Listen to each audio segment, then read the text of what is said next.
Welcome back to the 7 o'clock show. We're live with you guys until 8 o'clock. And in case you're wondering, yes, this is Simon Delaney from The Fall, sitting beside me. Yeah? Yes. Martin is off relaxing for the day. And our gorgeous guest tonight has been so brave to stay for the entire show. Former Westlifer, who is branching out on his own. Markus, Feehily. But now we're on to our weekly sports fix with News Talk's team of 33, Richard Chambers. You're very welcome. Okay, fill us in. Big week. Of course, it all started back last weekend. Jamie Heaslip, Ireland's number 8, injured in the big game against France. Yes. You were big on this one. Pascal Pape. You've already lost. Did you watch mine? Yes. The notorious Frenchman behind it, banned for 10 weeks for putting out a vertebrae in his back. He's out for the whole Six Nations, is Jamie Heaslip. No hard feelings, though. That is quite serious, though, It's right? serious. It's a huge injury. Yeah, He broke it's a massive blow. Yeah. So I heard that, Simon. I'm translating it for you. I know that's serious. Quick translation. This is But yeah, no hard feelings between the two. They were on Twitter having Pape, of course, apologised to Jamie. Yes. Jamie took it well, graciously accepted. But now we're on to the England game, the big crunch game of this whole Six Nations. Yeah. Everybody's turning into amateur doctors, looking at the camp, seeing hopefully no injuries come along. And that's where we're going to our main topic this week, the most bizarre sports injuries of all time. Okay, I love it. Right. Here we go. Right. Let's kick us off now. Alex Stepney. Simon, you'll be a big fan. Former Manchester United goalkeeper, Legend, you yes. can say. Legend, yeah. Goalkeepers, of course. You knew that, didn't you? Yes, Simon. Yeah. Well, you'll know him for this now. You'll remember him now. Yeah. Goalkeepers known as a bit gobby, right? They're always cursing out their defenders. Why didn't you do this? Why did you leave your man open? Alex Stepney took it to a whole new extreme. He was effing and blinding so much of his defenders, he popped out his jaw. Dislocated his jaw. Gone.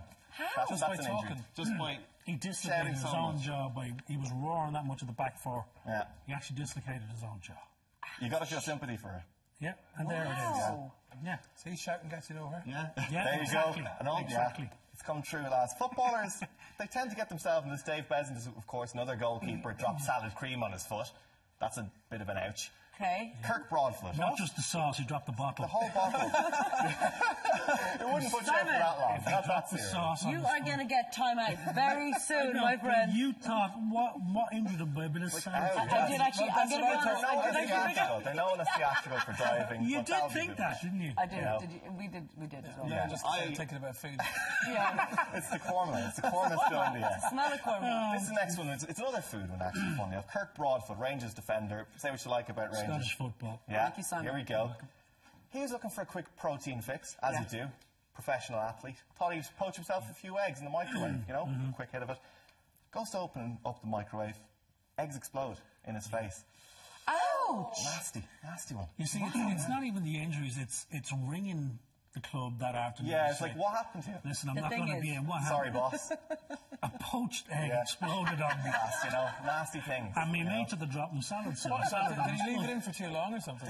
This is it. We don't know what actually happened. We don't know. It's There's an going inquiry, into apparently. legend, though, the exploding eggs and Kirk Broadfoot. Yeah. The last one, though, Kim Clijsters, one of the Tennis. greatest tennis players of all time. Yes. Tennis. 2 stories about her.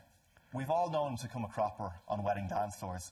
Yeah. She tripped over at her cousin's wedding. Yeah. Out for 6 weeks, missed the US Open. One of the biggest tournaments But of the the thing year. is, did she trip over her cousin at the wedding or at her cousin's wedding? At her cousin's Right. wedding. But, you know, Simon. I understand that now. She made an awful racket. Hey! Sorry, Ladies and sorry, gentlemen, sorry. Sir Feehily. We are getting you back, my I'm friend. here all week It's a trying to comedy feel. The comedy just keeps on coming. Sorry, Mr. You should open the gig at the Olympia with that. That's it. We'll laugh, Warm him we'll up, laugh. and then you got him. Next one, though. Fell over a dog. Diesel. Great no, Dane. Tripped that's- over. Missed Wimbledon. That is, But I know- that's embarrassing. Where did she fall from? She She needs missed to just stay at home. From a height. Yes, she was, yeah. She landed She's quite somewhere. lucky though, right? Like, That's really twice. That's like, twice. That's really I'm embarrassing dreading the stories. third incident. All the pros are all. That's just the worst. Do you think there might have been lubrication involved though? Because she fell over at a wedding and then fell over her dog. Yeah. Do you think maybe she had to? These 2 things are connected, you know. I think it was probably alcohol. I think it could be. Could have been. Okay, could have been, cricket. Yeah, cricket, of course. The cricket. Irish Come on, guys Ireland. are doing great. West Indies, another huge upset for the Irish guys to pull off. Not all going so well, though, for all of Ireland's cricketers. North Dublin guy, Rush guy, Owen Morgan, England Down the captain, road from you? Simon. Down the road from me, yeah. Down the this road is from it. me, yeah. England not doing so well. No. Absolutely hammered by Let's New be Zealand. honest, they were battered last night. Yeah. They were actually given they were given a real spanking last night by New Zealand. It's probably Humiliating one of the worst defeats they're saying in their one-day history. It was that bad. He's getting awful abuse on Twitter from it. No less than John Cleese said he should panic over his position. So when John Cleese is calling you out... As in like Basil Fawlty? As in Basil Fawlty. Well, Basil Fawlty is telling you you're not doing a good enough job. I mean... You should panic. You're in trouble. Not good. It's not good. But yeah, the Irish guys are back in action now Wednesday morning. One for the night owls, 3 o'clock in the morning if you want to see them play the UAE. I have to be honest, eh? I did stay up to watch it the other night, and I think Did you? Yeah, I only got as far as about 1:30 in the morning. Yeah. I watched the first innings, and then I got a bit, and I had to pack it in. Yeah. It's actually brilliant to watch. I've followed the cricket for years, and to see the Irish cricket team and coming close to getting a test, to becoming a status as one of the test nations. It's huge. It's incredible. And, yeah, games against South Africa and Pakistan, next big ones left to go. But, they've done it before. They've beaten the big teams before. And they'll beat them again. What about Sideshow Bob? Sideshow Bob. Sideshow Your Bob. pal, Lucy, your pal. Yeah. Here we go. David Luiz, right? Yeah. Evil, evil guy. You're going to see him here. Moving the magic foam, the spray foam introduced in the World Cup, to say that's where the ball is. The ball does not move from there. This is a free kick. Do not move the ball. Swipes it up. Naughty. Yeah. Goes across, puts it down, thinks nobody's going to notice him. The world's watching this game. Exactly. Cameras on him. Millions of people are watching Yes. this. You see it here. Look Look at this, Marcus. Here Right? we go. Spray, yeah. Wipes it Like up. the And right over there. audacity. Oh, Subtle, looks isn't it? cheeky Very look at the ref. But how did he think he'd Ref's get away looking the with other it? way. Crafty. Look at this. Look at it. I mean, he should have been a bank robber, shouldn't he? I know. Had I been him, I would have probably bent down to make it look like I was, fixing my lace and then that's swiped. obvious. But what is the advantage he's gaining there, Richard? A little bit of an angle. It's all about the angles. It's all about the angles. Thank you, all about Richard. this. Thanks Right, so much. the happy pair may have cooked our dinner, but they're still looking to help you guys cook your dinner at home. Lads, what questions have you got in so far? Well, we've got 2 very interesting ones. Go for it. So Sue's tweeted, are there any tips you can give me to make my kids eat more vegetables? Oh, Yes, Veg good power. question. Yeah, go for it. So we both have 2 kids, so my top tips would be 1, smoothie. Me and my daughters make a smoothie every morning and we put lots of different things in it. So they'll definitely get some veg first thing in the morning. Another good way is juicing. By juicing, like, say for example, a 12-ounce cup of juice might have 2 beetroot, cucumber, celery, spinach, apple. You can put loads of good stuff, and maybe they're not into cucumber or spinach, but you could put carrots are lovely, kiwi, things like that. Other thing, putting hummus on bread, things like that. Hummus is a good one. But I think avocado is a great veg as well. If they don't like carrots or broccoli or things like this. And even avocado, you can make it sweet. You could blend it with honey and some cocoa powder to turn it into kind of a healthy chocolate mousse. Yeah. Or I Do you make know a what I nice... do? I just make a face. So, like, I'd make the carrot the nose in the middle of the mash. That's for Yeah, Rich. make things That's not pink. for If me. you're a That's for little Rich. girl. Yeah, That's you're for right. Rich, friend. But he won't eat his peas unless they're lined up in a happy smiley face. Poor old Rich. Boys, thanks so much. Marcus, back to you. How are you feeling? March the 8th. First Feeling very solo excited. gig? Yeah, first solo gig ever. So London on the 4th of March, but then Dublin on the 8th of March. Yes.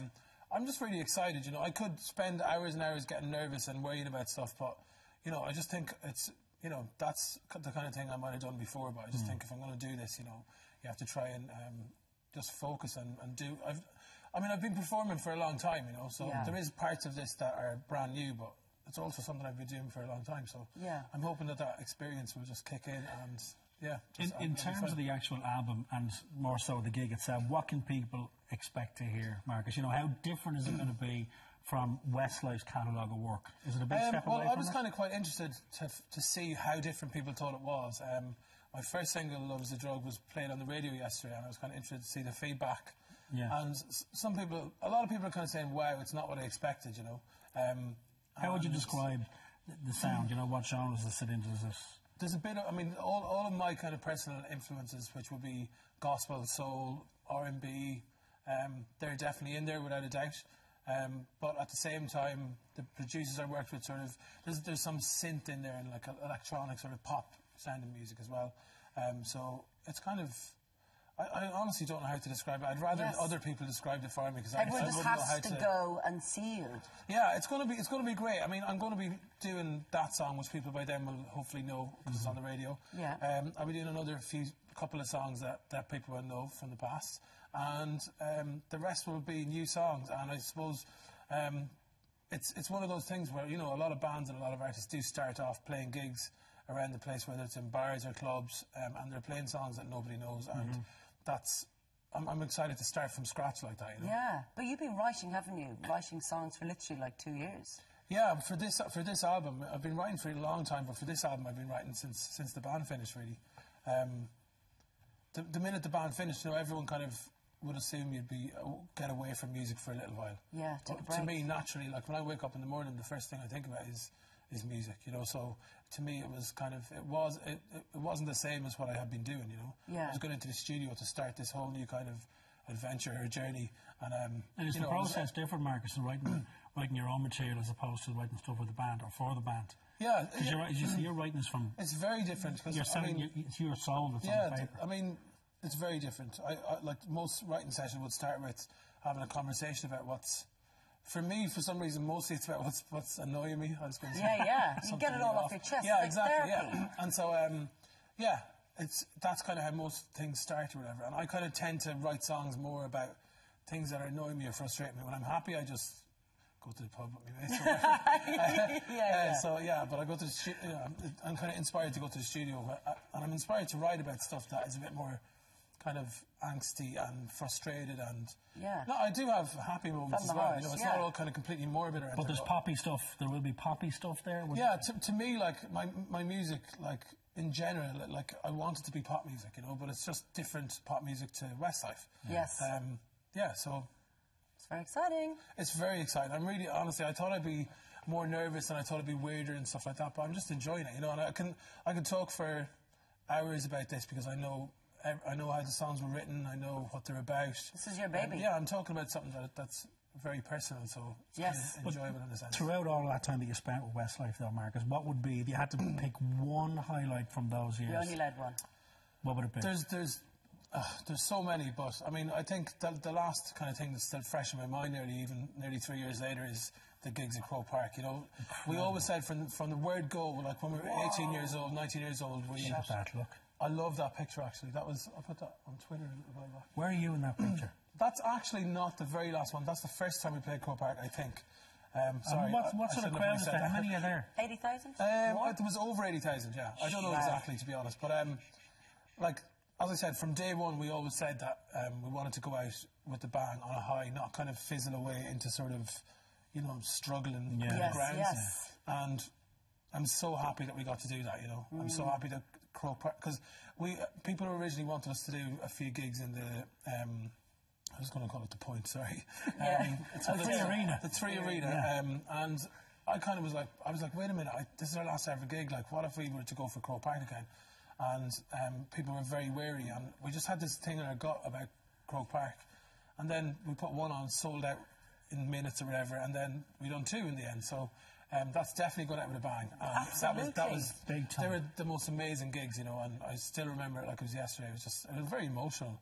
We were all in bloody tears. Like, what a way to finish. Honestly, there's like 50% of the songs that we didn't sing half of them because like I was crying. I was like, No, flag with a wing. I just like try and get a grip, but like it's impossible. You know? Thank you so much for coming in. It was so lovely to talk to you. Nice. I wish you all the very, very best. Go Cheers, and see this boy. You know how to find him. Amazing singer. Unfortunately, that's all we got time for on Monday. We've got funny, naughty man Jason Byrne stopping by, and Gary O'Hanlon will be creating a brand new dish based on what is in the cupboards.